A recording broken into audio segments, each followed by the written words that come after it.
Everyone, आप सबका स्वागत है आपके अपने YouTube चैनल वैदिक विजर्ड में। मैं मितुषी श्रीवास्तव, आपकी वैदिक मैथ्स ट्रेनर। फ्रेंड्स, आप जैसे कि आपको पता है कि मेरे चैनल पे अभी तक मैं टेबल्स की सीरीज लेके आई थी, तो आज भी उसी कंटिन्यूएशन में मैं आपके लिए एक बहुत ही अमेजिंग ट्रिक लेके आई हूँ। वो है हायर टेबल्स की। जो लोग भी मेरे चैनल पे नए जुड़े हैं, मैं उनको बता देना चाहती हूँ कि वैदिक विजर्ड वो चैनल है जहां पर आपको वैदिक मैथ्स रिलेटेड सारी छोटी बड़ी ट्रिक्स आपको यहाँ पर बहुत ही सिंप्लीफाइड वे में मिलेंगी।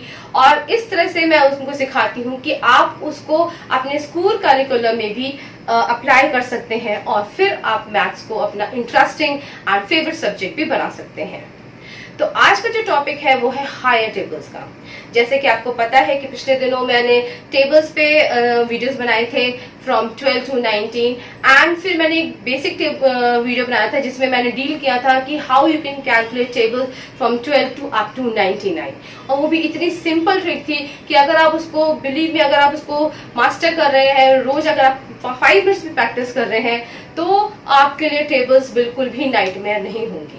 आप कैसे भी टेबल्स हो, कभी भी कोई भी आपसे पूछेगा, ये सिंपल ट्रिक इतनी इजी है कि अगर आपने थोड़े दिन इसको प्रैक्टिस कर लिया तो ये आपके माइंड से कभी भी स्लिप नहीं होगी। तो इसी की कंटिन्यूएशन में जो आज जो वीडियो है वो है हायर टेबल्स का। अब आप सोच रहे होंगे कि व्हाट इज हायर टेबल्स। सी, जो भी टेबल्स हैं वो 10 तक आके फिनिश हो जाती हैं। जैसे 9 10 90, 12 10 120, 15 10 150। तो अब जो यहाँ तक आके टेबल्स फिनिश हो जाती हैं। अब हायर टेबल्स का मतलब है कि जब हम 10 को छोड़ के हम उससे यानी 11 12 13 14 इन नंबर्स का यूज करते हैं टेबल्स में, तो उनको हायर टेबल्स बोला जाता है। फॉर एग्जाम्पल, जैसे मैं बोलूं कि 13 10 130, ये फिनिश हो गई टेबल। अब अगर मुझे 13 into 14 कैलकुलेट करना हो तो that is called as higher tables. 13 into 16 higher tables है। ऐसी अगर 17 की टेबल है, 17 12 that is higher tables, 19 15 that is higher tables. यानी कि बेसिकली जो मैं बताना चाह रही हूँ वो है कि अगर 11 की फैमिली मीन्स 11 से लेकर 19 तक जो नंबर्स होते हैं that makes up the family of 11। अगर ये नंबर आपस में मल्टीप्लाई कर रहे हैं तो then it is called as higher tables. अगर ऐसा कोई क्वेश्चन आ रहा है जिनमें आप देख रहे हैं कि 11 की फैमिली वाले जो नंबर्स हैं वो आपस में मल्टीप्लाई हो रहे हैं, then that is called as higher tables. जी हाँ, आज मैं आपको यही बताने जा रही हूँ कि आप इसको बहुत ही इजीली वे में कैसे कैलकुलेट कर सकते हैं। तो मेरा मेन मोटिव यही रहता है कि किस तरह से मैं वो ट्रिक्स जो थोड़ी डिफिकल्ट हैं उनको बहुत ही सिंप्लीफाइड वे में, इजी वे में आप सबको बताऊं, ताकि बच्चे से लेकर बड़े तक उसको इजीली समझ सकें और उसको अप्लाई कर सकें और मोर ओवर वो स्लिप ना हो माइंड से। क्योंकि ट्रिक्स होती हैं, कभी कभी आज आप प्रैक्टिस कर रहे हैं तो ठीक है, नहीं कर रहे हैं तो वो स्लिप आउट हो जाती हैं। लेकिन मेरी कोशिश रहती है कि मैं इतनी सिंप्लीफाइड वे में बताऊं कि वो आपके माइंड में हमेशा के लिए लॉक हो जाए। तो प्लीज एंड तक बने रहिए मेरे साथ to know each and every detail of the trick. तो चलिए स्टार्ट करते हैं ये इंटरेस्टिंग वीडियो। तो चलिए स्टार्ट करते हैं बहुत ही इंटरेस्टिंग वीडियो हायर टेबल्स के ऊपर। देखिए मैं स्टार्ट करती हूँ स्मॉल, एक ले लेते हैं सम दैट इज 12 into 13। आप देखिए 12 की टेबल 10 तक फिनिश हो जाती है, 12 10 और अगर 13 की टेबल में लूँ तो 13 10 भी 130 फिनिश हो जाती है। लेकिन जैसे कि मैंने बताया है कि ये हायर टेबल्स 11 ऑनवर्ड शुरू होती हैं और 11 की फैमिली ही इनमें मेन पार्टिसिपेंट्स होती हैं। यानी कि 11 की फैमिली में जितने भी मेंबर्स हैं, यानी 11 12 13 14 15 16 17 18 19 अप टू 19 ओनली, तो वो अगर आपस में मल्टीप्लाई कर रहे हैं then it is called as higher tables. अब इसका लॉजिक क्या है, देखिए 12 into 13 है तो उसको कैसे सॉल्व करेंगे। अब अगर सपोज मैं स्कूल मेथड लेती हूँ तो स्कूल मेथड में क्या करते थे हम लोग, 2 3 6, 3 1 3, यहाँ पे क्रॉस मारा, फिर 2 1 2 एंड ये 6 5 ना 156। ये तो स्कूल मेथड बताया है मैंने आपको। अब अगर इसी को मैं वैदिक मेथड से बताऊं तो आपको सिर्फ 1 स्टेप में आपका आंसर आ जाएगा। कैसे, आप उसको देख लीजिए। सपोज ये 12 into 13 है, ठीक है। अब इसका हमको क्या लॉजिक है कि क्योंकि जो 11 की फैमिली है वो एक्चुअली 1 तो 10 से रही है, यानी 10 में अगर हम 2, 3, 4, 5, 6 ऐड करें तो हमको 11, 12, 13, 14, 15 मिल रहा है। तो हमको ये चेकआउट करना है कि जो भी गिवन नंबर है वो 10 से कितना ज्यादा मतलब बड़ा है। जैसे सपोज 12 है तो हम क्या करेंगे, ये 10 से कितना बड़ा है, +2, ठीक है। 13 कितना बड़ा है, +3। ना +3 और +2 लिखना जरूरी है क्योंकि हम इनको ये बता रहे हैं कि ये 10 से बड़े हैं और कितने नंबर्स बड़े हैं, ये 2 नंबर बड़ा है, ये 3 नंबर बड़ा है। तो फर्स्ट स्टेप क्या होगा, हमको ये निकालना है। दूसरी बात, जैसे कि मैंने शायद बेस मेथड भी बताया था, एक्चुअली ये बेस मेथड ही है जिसमें हम बेस 10 ले रहे हैं। वो बेस मेथड 100 को लेकर किया था मैंने, जो मेरा पहले वीडियोस मैंने बनाया था इसके ऊपर, मैं उसका लिंक डिस्क्रिप्शन बॉक्स में शेयर कर दूंगी, आप उसको भी एक बार चेकआउट कर लीजिएगा। तो हमको क्या करना है, सेकंड स्टेप पे क्या करना है, या तो ईदर वेज, या तो आप इसको प्लस कर दीजिए 12 + 3, तब भी आपको 15 मिलेगा। अगर आपको 13 + 2 इजी लग रहा है करने में तो आप 13 + 2 कर दीजिए, तब भी आपको 15 मिलेगा। यानी कहने का मतलब है कि आपको क्रॉस में जाके प्लस करना है, एडिशन करना है, ठीक है। तो 12 + 3 भी 15 है, 13 + 2 भी 15 है। जो आंसर आएगा उसको यहाँ लिख देंगे आप 15।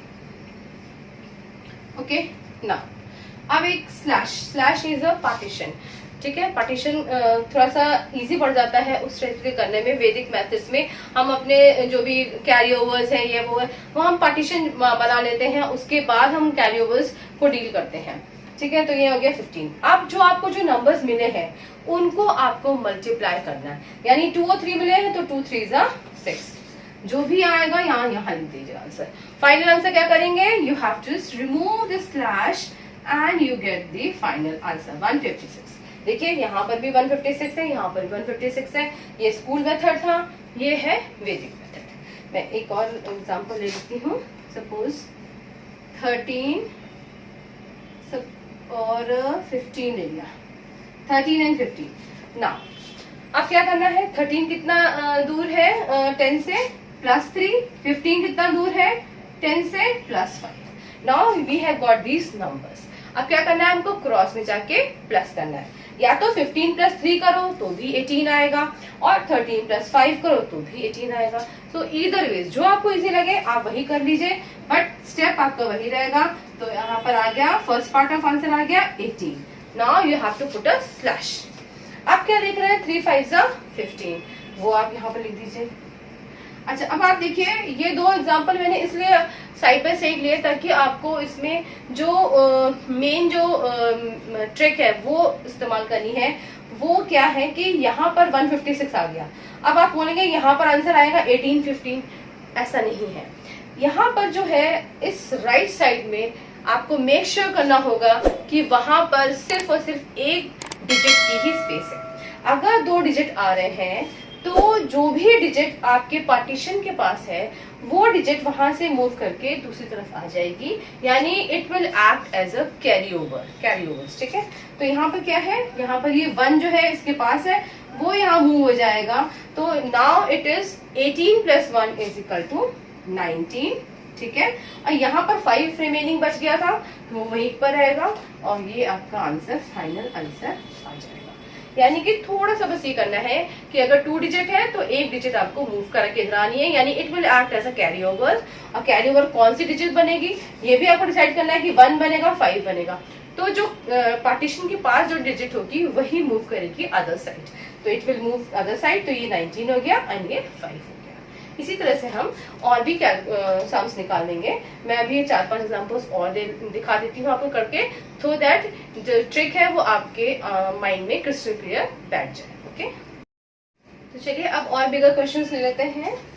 Suppose this is 18 × 60।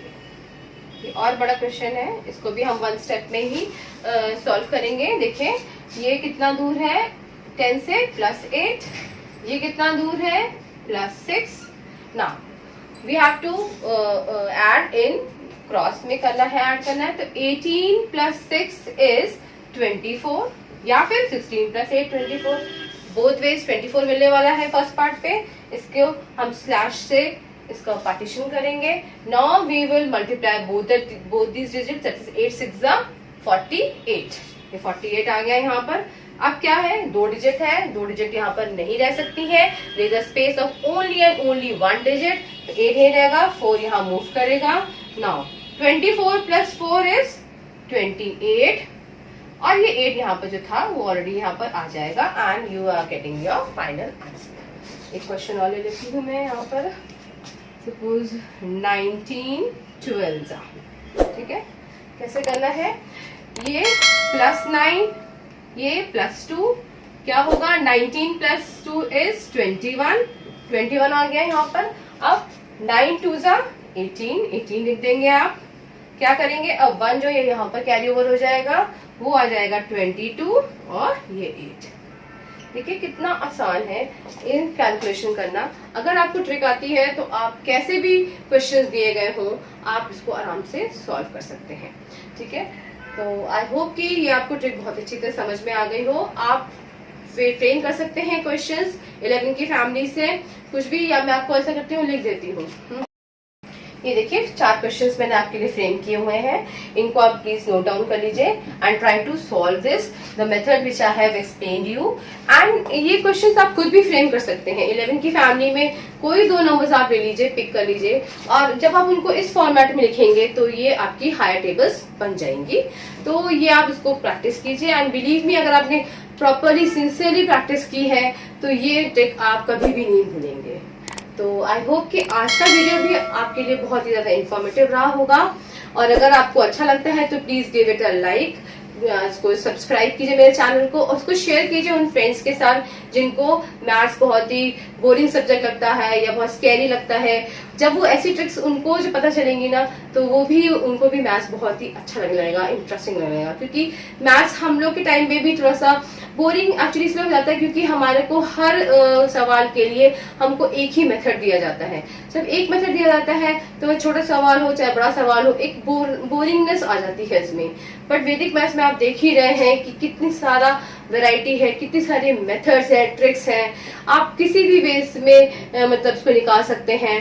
बहुत ज्यादा कैलकुलेशंस नहीं करनी पड़ती हैं, और जब आप खेल खेल में कोई चीज निकाल लेते हैं तो नेचुरली वो चीज आपको इजी लगने लगती है। तो आई होप कि आज का वीडियो भी बहुत ही इंटरेस्टिंग रहा होगा। Please like my video and share with your friends and subscribe my channel guys. Thanks a lot for watching, take care, bye.